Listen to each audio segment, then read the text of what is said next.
Have you ever seen someone who makes 10, 12, 20 times more money than you and ask yourself the question, how's that even possible? Well, I've wondered that. In fact, I remember a conversation I had with one of my mentors about a certain individual who's on the internet. If I named them, you would know them. And I said, how much money do you think that guy makes? And he said, oh, probably about $800,000 a month. And I thought to myself, $800,000 a month? How do you make that kind of money? And this was back in probably 2015, where I was nowhere near $800,000 a month. And what I discovered is you can turn your yearly income into your monthly income. And when you do, it's gonna absolutely blow your mind. That's what I'm gonna show you how to do on this video. So one of the biggest financial breakthroughs I've ever had in my life, and I promise you this is worth writing down. This was not just one of the biggest, it's one of the top 3 breakthroughs, financial breakthroughs I've ever had in my life, and it's the first one I ever had. And I remember when I had it. I had this wake up in April of 1999. And I'm sure you guys probably read Rich Dad, Poor Dad, right? How many of you all read Rich Dad, Poor Dad? So a lot of you have read Rich Dad, Poor Dad. So I read Rich Dad, Poor Dad, and when I read that book, it was like the lights came on. It was like for me, it was like the scales fell off of my eyes in the arena of wealth in a way that had never happened before. And the theme that I got from Rich Dad, Poor Dad, like if I were to sum up that book in a sentence, I would sum it up in this sentence. The thing you have to do to create wealth is to focus on creating income-producing assets. The reason broke people are broke is because they are their only income-producing asset. The reason rich people are rich is because we accumulate income-producing assets. In fact, Daniel Priestley, in his book, Key Person of Influence, he says, income follows assets. So the more assets you have, the more income you have that can follow those assets. So I'm gonna show you how, I discovered this principle. It's easier to make $1 million a month than it is to make $1 million a year. And I know that sounds crazy. I get it, it sounds crazy. I'm gonna prove it to you though in this video, okay? How about that? So it sounds so crazy. It's easier to make $1 million a month. It's easier to make $1 million a month than it is to make $1 million a year. It's easier to make $1 million in a week than it is to make $1 million in a month. And it's easier to make $1 million in a day than it is to make $1 million in a week. And it's easier to make $1 million in an hour than it is to make $1 million in a day. And I know for sure because I've done all of those multiple times. So I'm not talking from theory. I'm not regurgitating something I read in a book or heard at a seminar. This is how I live my life. Okay, so how can I prove to you that it's easier to make a lot of money in a short period of time than it is to make a little money over a long period of time? Well, here's how I can prove it. Because I was talking to a physicist. In fact, I was flying from San Diego, California to Baltimore, Maryland. This was many, many years ago. And this young kid, I say young kid, he's 27. So to me, he was young, right? Because I was in my 40s then, right?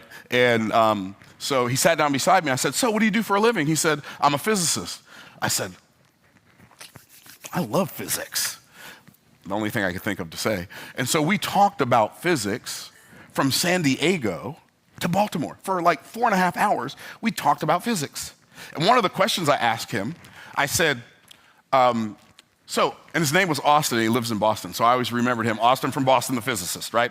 So I said, Austin from Boston, I got a question for you. What is your favorite physics principle? Like, what would you ask a physicist if you sat down? I mean, surely that would be one of the questions, right? So I said, what's your favorite physics principle? He said this. He said that all principles are microcosms of each other. I said, ooh, that's so good. Ooh, that's so good. I said, but so I don't mess it up, I think I know what you mean when you say that, but you tell me what you mean so that when I share with other people what you said, I won't tell them my interpretation of what you mean, but your interpretation. He said, okay. He said, if you take a principle from any arena and you put it in a different arena, it still has to be true. I said, ooh, that's so good. And he said, like if you take a principle that works in transportation and you apply it to finance, it still has to be true. I like, okay, that makes sense. And so from that day forward, I've been thinking about, every time I find a principle, oh, I wonder what other arena this can go in. I read a book called Innovation Secrets of Steve Jobs by Carmine Gallo. And he said, and the book was a great book, he said, the reason Steve Jobs was able to change the world, in fact, Steve Jobs is the only entrepreneur I can think of that revolutionized 5 different industries in his lifetime, which is kind of mind-blowing when you think about it. He revolutionized the computer industry, he revolutionized the phone industry, he revolutionized the music industry, the movie industry, and the tablet industry. Revolutionized them, like totally turned them on their heads. And Carmine Gallo said the reason he was able to do that is because he had so many unique, broad experiences that he could see the connection between seemingly unrelated things. So when he looked at his computer and he saw the ugly green blinking font on a dark background on a computer screen, he said, these fonts are ugly. But he took a calligraphy class when he was in college. He said, why don't we make fonts beautiful? And it's that kind of connection that changed everything for him. So what I'm going to do now, I'm going to prove to you it's easier to make a lot of money in a short period of time than it is to make a little money over a long period of time. Do we have any athletes in here who run? Any runners? Okay, so Tim, you run. Do you ever run a mile? Tim runs, so Tim sometimes runs a mile. Great. So can you run a mile right now? Could you run a mile right now if you need to? Okay. So I can't run a mile. I had polio as an infant. I got a brace on my leg. I've never run anywhere in my life. As I like to say, I couldn't run, so I learned how to fight, right? So if Tim and I got in a race, how many of y'all would agree that it wouldn't be fair for us to both go the same distance? How many of y'all would agree with that, right? That's not fair. Like, I can't run, he can run. Obviously, he's gonna like just murderalize me. And so let's go 2 different distances. I'm gonna go 2 miles, you're gonna run a mile. Uh-oh, did I say it backwards? My dyslexia kicked in again. Yeah, I didn't want to do that. By the way, I'm a directional dyslexic. If I go somewhere, I'll go the wrong way going back to where I came from 9 times out of 10, okay? So anyway, don't judge me, just pray for me. Okay, so I think I just said that backwards. Since I said it backwards, and I'm a man of my word, I have to stick with my word. So now we're gonna get in this race, and now not only am I gonna lose because I can't run, but now I'm going farther. How many of y'all know I'm gonna get like smeared, right? Wave at me, talk to me, my peeps. Exactly. Everybody say unless. Unless Tim is running and I'm on a bicycle. Because I said he's gonna run a mile, I said I'm gonna go 2 miles. I didn't say I was gonna run 2 miles. You say, what does this have to do with making money? Just pump the brakes, I'm getting there. But that's not fair because I got a bike. By the way, I can ride a bike 2 miles faster than he can run 1 mile. I go farther, faster, and use less energy. So what do we learn from that principle? The people who are making way more money than you are not making more money than you because they're working harder than you. In fact, they're making more money than you because they're not working harder than you. Oh, snap. But it gets better. Because that's not fair. I've got a bike, he doesn't have a bike, so we're gonna give him a bike. And now I'm gonna go 4 miles, he's gonna go 2 miles, he's gonna win again. Everybody say unless. Unless I'm in a car. Maybe this is what they mean when they say think and grow rich. But that's not fair. I've got a car, he has a bike. And so let's give Tim a car. So Tim's got a car, he goes 50 miles, I go 100 miles, Tim wins again. Everybody say unless. Unless I'm on a plane. But that's not fair. I've got a plane. He's got a car, let's give him a plane. He goes 100 miles, I go 200 miles, he wins again. Everybody say unless. Unless I'm on a jet. Now you say, Myron, why do you keep doing this? I keep doing this because the principle is this. I can always make up and leverage what I lack in ability. It is always easier to make great strides than it is to make great advances, small advances. It's always, everybody say always. It's always easier to make great strides than it is to make small advances. But because you've been programmed by the cultural hypnotic societal mechanism and you spent the majority of your young life in the government indoctrination camps, AKA child prisons, schools, whatever you want to call them, since you spent most of your life in that arena, what happened was you were programmed to make small advances over a long period of time, and nobody ever taught you how to make great gains over a very short period of time. How many of y'all picking up what I'm putting down? Wave at me. And so what has to happen is if you're gonna make great strides, you have to learn to think differently. I said I can always make up and leverage what I lack in ability. But here's why most people don't do that. Because they don't understand that leveraged work is better than laborious work, yes. Right? It produces more. It uses less energy. It's more effective. It's more efficient. It's better in every conceivable way. And so what you have to do is the reason most people never get rich is because they spend their entire life running financially. But people who make a little bit more money, they get a bicycle. People who make a lot more money, they get a car. People who make more money than they have time to spend, they either have a plane or a jet. Some people are on like intergalactic rocket ships when it comes to finance. See, if you take that same principle, if it's easier to go farther, faster, and use less energy in transportation, it has to be true that it's easier to make more money working less if you have the right leverage. But see, when you tell some people this, even some people watching this video, like because you were programmed to be negative and you think you're skeptical, like I recommend skepticism, right? I'm skeptical. Here's what skeptical means. Skeptical means like, I don't know you, so I don't trust you. So I'll believe you when you prove you're telling the truth. But negativism says, I got my mind made up and I don't want to be confused with the facts, right? No, that can't be true. Okay, well, for you, it can't be. So here's why people stay broke, because what they do is you say, look, you can always make up leverage when you lack an ability, and they say, yeah, but how much does leverage cost? That's a question to ask, but over time, how much does it cost you not to have leverage? That's a better question to ask. And so what happens is they say, yeah, but then if I get some leverage, then I got to learn how to use it. I don't have time to learn how to use leverage. How many of y'all know I'm telling the truth, right? But I don't know how to do that. Okay. We'll give you a pass today, but if that's still your excuse a year from now, maybe somebody should come get your family and take them to safety. Because you can learn how to do almost anything in a year. So what we have to do is we have to slow down from the running that's all we know is already not working long enough to find some leverage, pay for it if necessary, take the time to learn how to use it if necessary, so we can finally change our lives. Or we can spend the rest of our life in the circle of sameness.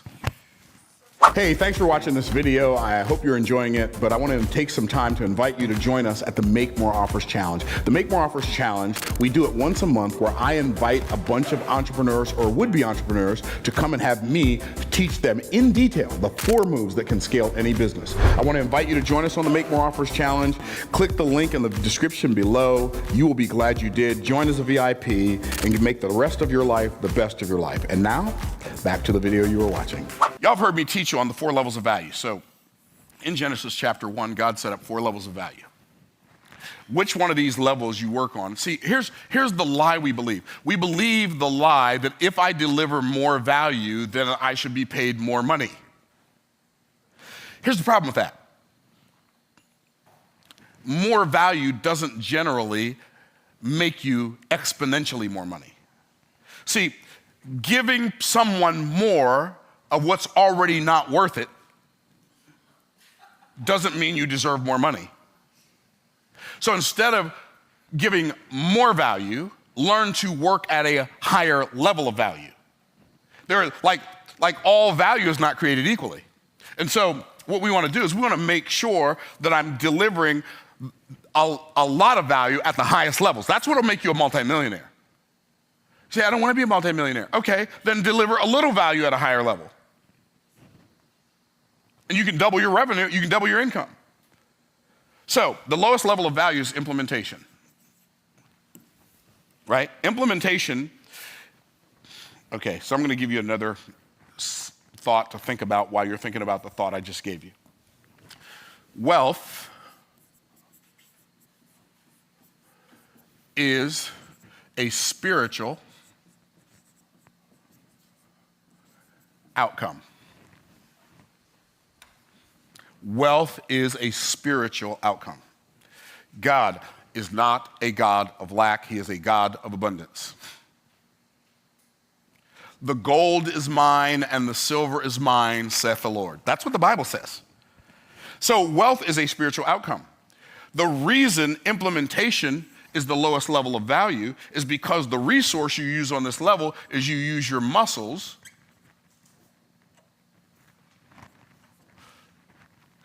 times time. And muscles, watch this now, are a physical resource. And time is a limited resource. So if you are multiplying a physical resource times a limited resource, you cannot get an unlimited spiritual result. Am I swinging too fast this morning? Little rope-a-dope. This can't work. This is what we call, when it comes to making money, you are running financially. And the only thing you ever do to attempt to increase your income is buy some new running shoes. That's why people go from job to job to job to job to job, and then they go back to school so they can get a more expensive pair of shoes, but they're still running. And it doesn't work. And so what we have to do is we have to level up to a higher level of value. Now, the second level of value is unification. Unification, on this level, you use your management skills times people times time to make money. And managing people is a higher spiritual activity than doing the thing yourself. See, this is called leverage by delegation, right? So you're leveraged by delegation. So down here on this level, you're gonna make somewhere between minimum wage and $80,000 a year. $80,000 a year if you work on high-end cars, okay?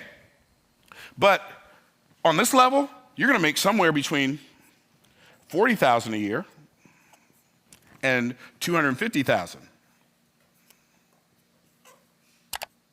$250,000 a year. Well, that's better. How many of y'all agree that's better, right? That's better, but when it comes to income, one of the things that I would recommend that you use as a standard for yourself moving forward, when it comes to income, I like floors, but I don't like ceilings. Right? Floors, no ceilings. So there's a minimum amount I don't want to go below, but there's no maximum amount I don't desire to go above. Are y'all tracking? Okay? So the next level is where wealth begins to be created above this line. Wealth begins to be created above this line. And above this line, you could make anywhere from 100K to 100 million. What is that level? It's called communication. And on the communication level of value, you're using your mouth to make money. And it's somehow or another, something about this. Now, here's what's really interesting. Are y'all ready? How can it be possible that talking makes you more money than hammering nails or carrying bricks? Carrying bricks is way harder. Hammering nails is way harder. How is it possible that somebody who talks makes exponentially more money than somebody who drives a truck across the country? Driving a truck across the country is way harder because you don't get paid based on the level of difficulty of the work you do. You get paid based on the level of value of the work you're delivering on. And see, when you can communicate, you can create messages that move the masses. You can have conversations that create cash flow. And guess what is interesting about language, communication? Only spiritual beings have language. In fact, if you took some money out of your wallet right now, $20 bill, $100 bill, I left my wallet in the other room, $20 bill, $100 bill, whatever, you got it in your hand, you got this money in your hand, you look at it, what's backing it? What's backing our currency in the United States of America? What backs it? Nothing. There's nothing that backs it.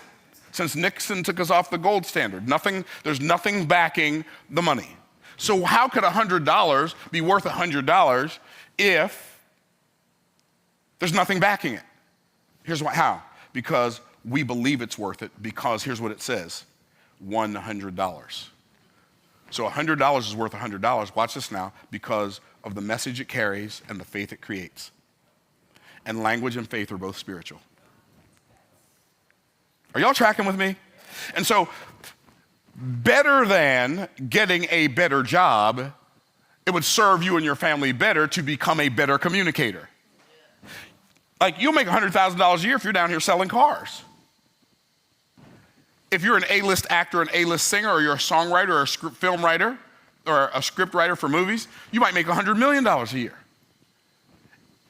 Actors make tens and hundreds of millions of dollars communicating fake messages. How much money could you make if you delivered a real message?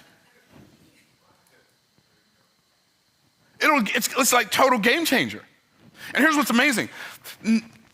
I don't know what adults said to you when you were a child, but when I was a child, here's what adults said. Children are to be seen and not heard. We are programmed not to talk. If you're in school and you start talking, you get in trouble for talking. And so talking is not something that we said, you know what, one of these days I'm gonna grow up and I'm just gonna talk for a living. I'm gonna write books and communicate messages. I'm gonna sell stuff. I'm gonna write songs. Because they also gave us a identity. You're not smart enough to write books. You don't sing good enough to sing songs. Am I telling y'all the truth? And we bought the lie, and it's already cost us a fortune. And so 100,000, 100 million, and then the top level, it's crazy, but it's not crazy. The top level is imagination. This is where the great fortunes are made. Imagination, on this level, you use your mind and you use your money and money to make money. Up here, on the low end, you're like at the bottom of the top, you're gonna make $1 million a year. I remember, I can remember, do I have time to tell you the story? I do.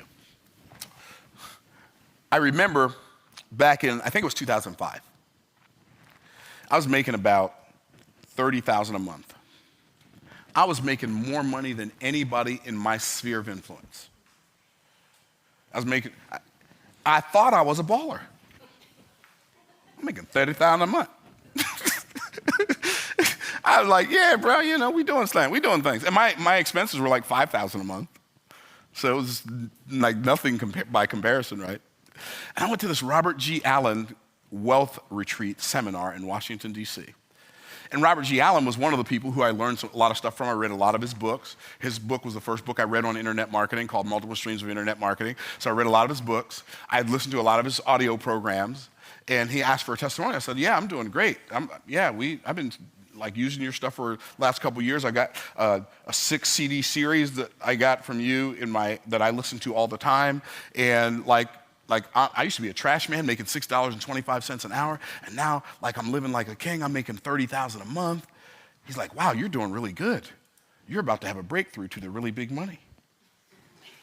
And there were 700 people there. My first thought was, did he just diss my $30,000 a month in front of 700 people? How dare he? And then I thought, wait, there's a level where $30,000 a month ain't a lot of money? Oh, let's go. You don't have to tell me twice. Let's go. Right? And so the only limitations that you really have are the ones that you carry around with you in your mind that cause you to put on the brakes when you should step on the gas. You talking good right now, Myron. Okay, so you're high end. Now we got people making trillions. We got trillionaires in the world now. Trillions. I promise you one thing. The people above this dotted line are not participating in a recession. Why? They got too much financial aggression, right? They out there doing stuff. And so you could literally give yourself a raise just by making a decision, not a choice, a decision. Choice, like choose means pick one, but to decide means to cut your day of or from, side to cut yourself off from any other possibility. When you cut yourself off from any other possibility other than the fact, this is what I'm gonna do, this is what my life is gonna be about, and nothing's gonna stop me from creating the life of my dreams. When that becomes your mantra, when that becomes your decision, you can't be, they can't stop you. Yeah, but you don't understand. I'm a woman and a man. The men can't stop you. I'm a black man in a white man's world. White man can't stop you. I'm a white man in a black man's world. Black man can't stop you. There is no excuse.